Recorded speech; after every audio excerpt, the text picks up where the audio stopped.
વાલા વિદ્યાર્થી મિત્રો, આજનો વિષય છે હિન્દી ધોરણ 9. અગત્યનો નિબંધ છે रक्षाबंधन।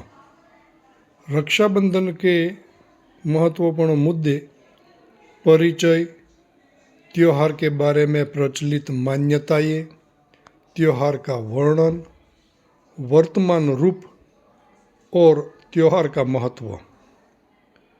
रक्षाबंधन हमारे देश का प्रिय और पवित्र त्योहार है।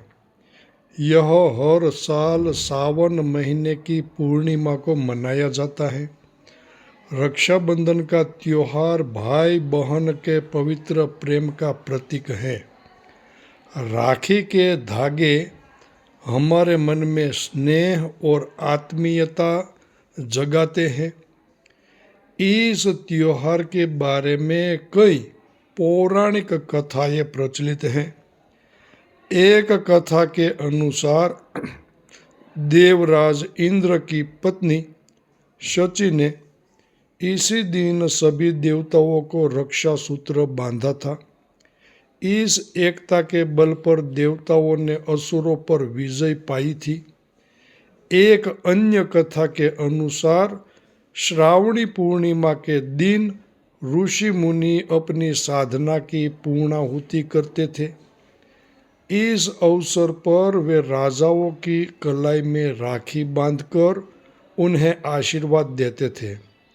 रक्षाबंधन के बारे में एक और कथा प्रचलित है। इसी दिन भगवान विष्णु ने राजा बलि का घमंड चूर चूर कर दिया था।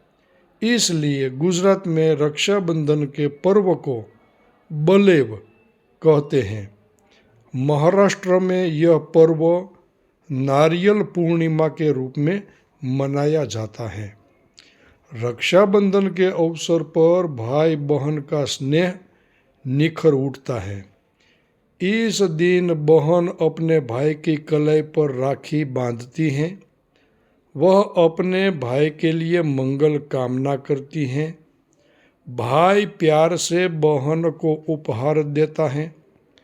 रक्षाबंधन के दिन भाई बहन बचपन की यादों में खो जाते हैं। घर घर में खुशियों के फूल महक उठते हैं। आज समय बदल गया है। राखियों में भी व्यावसायिकता आ गई है। धन कमाने के लिए एक से बढ़कर एक कीमती राखियाँ बनाई जाती है। रक्षाबंधन के त्योहार में स्नेह और रक्षा करने की भावना को महत्व है, न कि कीमती राखियों का। सचमुच रक्षाबंधन पारिवारिक एवं सामाजिक एकता का एक सुंदर एवं पवित्र पर्व है। यह निबंध है रक्षाबंधन। धन्यवाद।